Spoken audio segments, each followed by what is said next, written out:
Assalamualaikum warahmatullahi wabarakatuh. Selamat pagi anak-anakku yang ada di kelas 10. Semoga semuanya dalam keadaan sehat ya di rumah.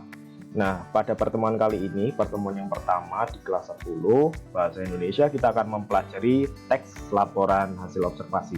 Apa saja yang harus kita pelajari di teks laporan hasil observasi ini, dan apa ketentuan-ketentuan yang harus kita pahami di dalam teks laporan hasil observasi ini. Yuk kita simak. Nah, pertanyaannya adalah, pernahkah kita melakukan observasi atau pengamatan? Tentu jawabannya semuanya pasti pernah ya. Tidak ada satupun orang di sini tidak pernah melakukan pengamatan atau observasi. Pelajaran apapun pasti. Nah, pengamatan atau observasi itu bisa kita mengamati benda-benda yang ada di sekitar kita, bisa. Kalau benda-benda di sekitar kita itu ada dua, kalau tidak benda mati ya benda hidup. Nah, kalau benda mati ya silakan dilihat di sekitar ruangan kalian ada benda mati apa saja. Kalau benda hidup juga silakan diamati ada benda hidup apa saja di sekitar ruangan kalian. Oke, secara definisi, teks laporan hasil observasi itu adalah suatu teks yang memuat suatu klasifikasi mengenai sesuatu berdasarkan kriteria tertentu.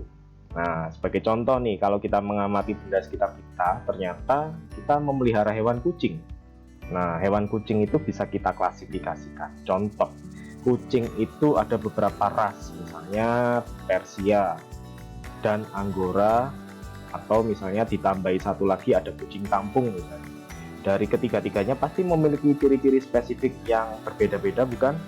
Nah, kalau kucing Angora ciri-cirinya ini, kucing Persia ciri-cirinya ini, kucing kampung juga ciri-cirinya ini. Nah, itu klasifikasi ya. Klasifikasi itu maksudnya menggolongkan.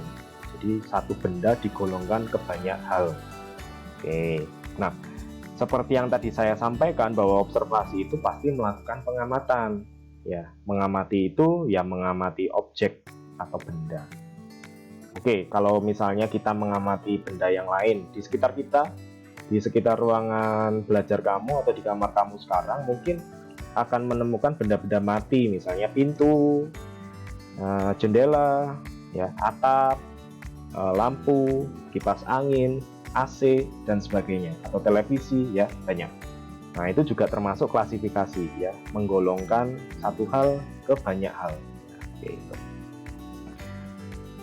Nah, kalau kita belajar bahasa Indonesia nih ya, kita harus tahu yang namanya struktur teks ya. Apapun materinya, tidak hanya teks laporan hasil observasi, kita harus tahu struktur teks. Kalau struktur teksnya laporan hasil observasi itu ada tiga. Nah, yang pertama adalah pernyataan umum, yang kedua adalah deskripsi bagian, dan yang ketiga adalah deskripsi manfaat. Sebagai gambaran, kalau kita membaca teks laporan hasil observasi yang bentuknya paragraf-paragraf ya, bentuknya satu teks utuh, pernyataan umum itu letaknya ada di atas atau paragraf 1, itu pasti pernyataan umum. Pernyataan umum itu membicarakan hal-hal yang sifatnya umum, jadi belum terlalu spesifik terhadap pengamatan yang kita lakukan. Di bagian paragraf 2 dan selanjutnya ya, misalnya paragrafnya itu ada banyak, paragraf 2 dan seterusnya itu deskripsi bagian. Nah, di deskripsi bagian itu menjelaskan hal-hal yang sifatnya spesifik. Oh, kucing itu termasuk jenis apa, lalu dia memiliki bulu berwarna apa, berapa jumlah kakinya, apa kebiasaan makannya, pada jam-jam berapa dia makan, berapa kali dalam satu hari dia makan. Itu deskripsi bagian. Jadi di deskripsi bagian ini menceritakan hal-hal yang sangat spesifik terhadap hal yang kita amati. Dan yang ketiga itu deskripsi manfaat. Ya, deskripsi manfaat ini letaknya ada di paragraf terakhir ya, di bawah sendiri, menceritakan tentang manfaat apa saja yang kita peroleh ketika kita mengamati hal tersebut. Misalnya kalau kita mengamati kucing, kita akan memperoleh manfaat apa? Oh, ternyata setelah diamati, kucing itu punya kebiasaan makan sekian gram ya, misalnya dia makan Whiskas 100 gram dalam satu hari. Lalu kita jadi tahu berapa jumlah jam tidurnya kucing tersebut, misalnya gitu. Nah, sehingga kalau kita bisa mengetahui hal-hal tersebut, kalau kita memelihara kucing, Jadi kita tahu bagaimana cara memelihara kucing yang baik dan benar.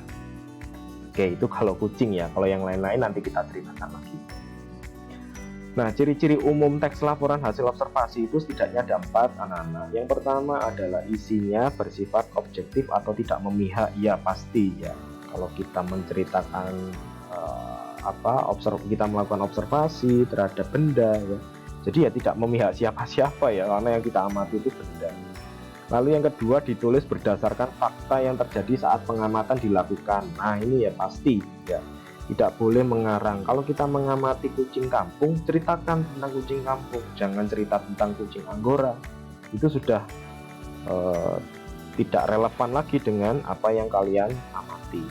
Yang ketiga, isi teksnya tidak mengandung hal-hal yang menyimpang. Nah ini maaf ada kekeliruan di sini. Jadi ini isi teksnya, isi teks laporan hasil observasi yang kalian ceritakan itu tidak mengandung hal-hal yang menyimpang, anak-anak ya. Harus, yaitu tadi berdasarkan fakta, masih relevan dengan yang ini ya. Jadi harus berdasarkan fakta. Kucing ini berwarna kuning, jangan diceritakan putih. Lalu yang terakhir, disajikan dalam bentuk yang menarik dan isi teksnya harus ditulis secara lengkap. Pasti ditulis secara lengkap, di sini ada terusannya. Jadi sajikan dengan menarik. Bagaimana cara kamu menarik pembaca? Misalnya kamu mengamati kucing, oh ternyata dari sisi manfaat kucing itu bisa menghilangkan stres. Ceritakan saja, nggak apa-apa ya. Jadi kalau kita memelihara kucing itu manfaatnya misalnya bisa menghilangkan stres, bisa juga dijadikan teman untuk bercerita ya.